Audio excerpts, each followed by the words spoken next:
Márcio, qual que é a situação hoje do mercado de terras no país? Elas têm tido valorização?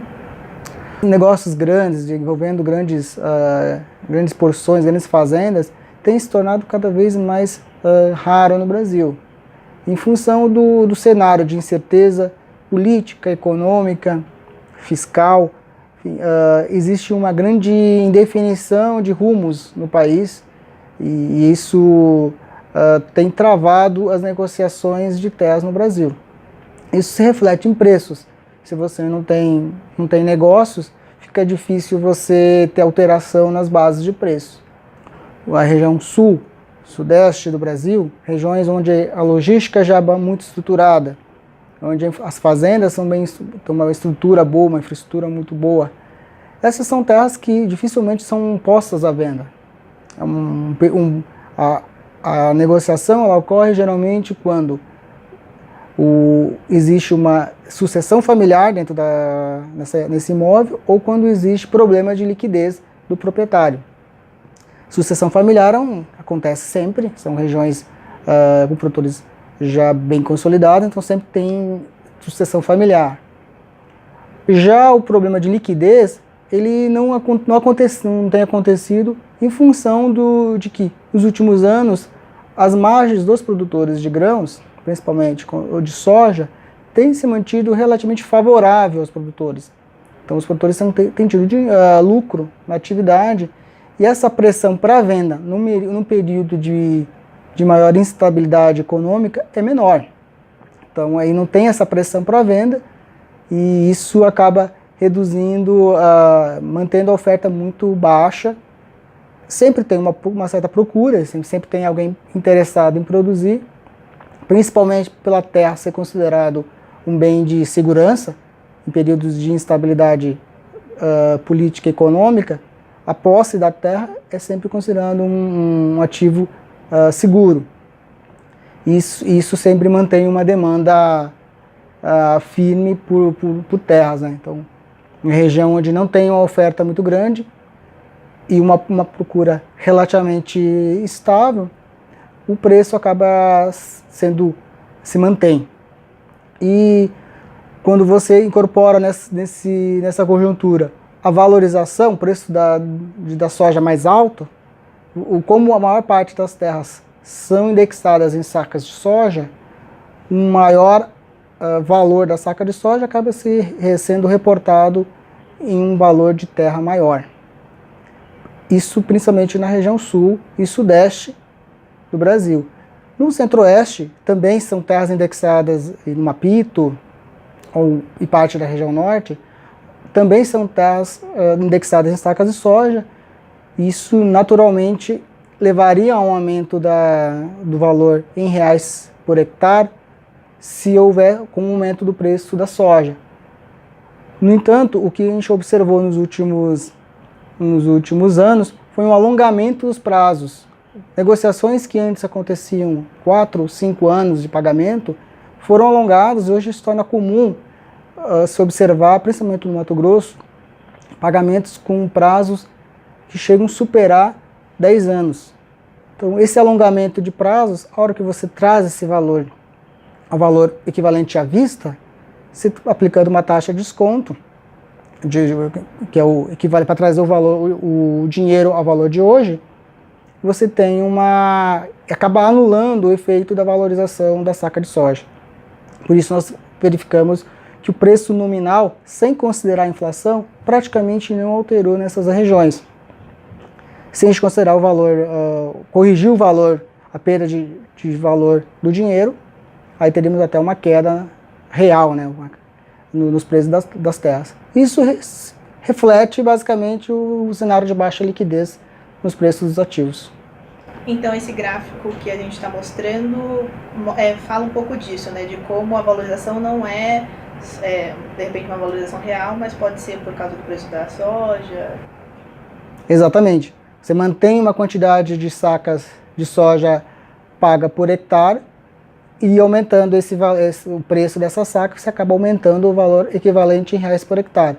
Algumas regiões até tiveram um aumento da quantidade de sacas por hectare. No caso do Paraná, algumas regiões do Paraná, algumas regiões do Rio Grande do Sul, onde ocorreu aumento da produtividade. E aí, com uma produtividade favorável e um preço bom, a renda por hectare aumentou, e isso, para vender a terra, o produtor acaba pedindo um valor maior.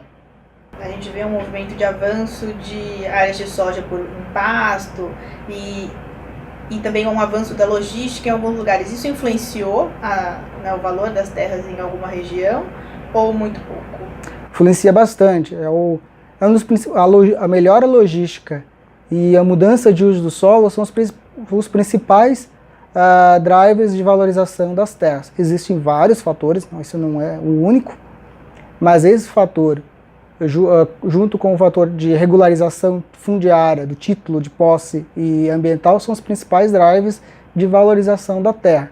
A expansão da soja e a melhora da infraestrutura teve grande impacto na valorização das terras no norte do Mato Grosso, parte do Pará, Roraima, Rondônia e também no Mapito.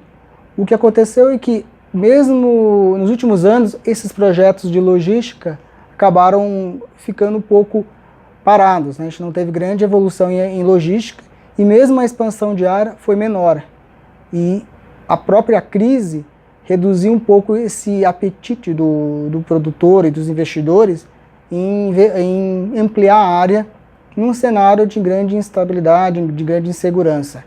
Por isso que nos últimos, foi forte até 2014, 2014 até 2016 retraiu bastante, e de 2016 em diante praticamente não teve alteração de preço. É tudo muito em função dessa retração de investimentos. E assim, quais as perspectivas, né, o que vocês veem para esse mercado, não só nesse ano, né, mas no médio prazo também? Para o curto prazo, o cenário ainda aponta para um cenário de baixa liquidez, poucos negócios e preços com tendência geral de estabilidade. Em 2016, em parte de 2017, havia uma expectativa de que o valor das terras poderia cair geral, em termos gerais, em todo o Brasil, mas ela é bem generalizada, queda nominal. Fator que não aconteceu por conta da força que o agronegócio ainda mantém. Então essa queda não aconteceu e a pressão de queda agora é menor. Mas também nós não temos ainda grandes catalisadores de alta, como a flexibilização de compra de terras por estrangeiro, um melhor ambiente de negócios, uma forte expansão novamente da soja. Esses fatores não estão no radar nesse momento. Então a gente não espera grande valorização no curto prazo. Médio e longo prazo, falando 3 anos a mais, a expectativa é de que as terras voltem a apresentar valorização real, ou seja, recuperando, compensando a inflação e ainda mais com ganho real, que sempre gira na faixa de 4, 5% ao ano real, como média. Isso é algo bem factível para o longo prazo. É o comportamento que nós temos observado.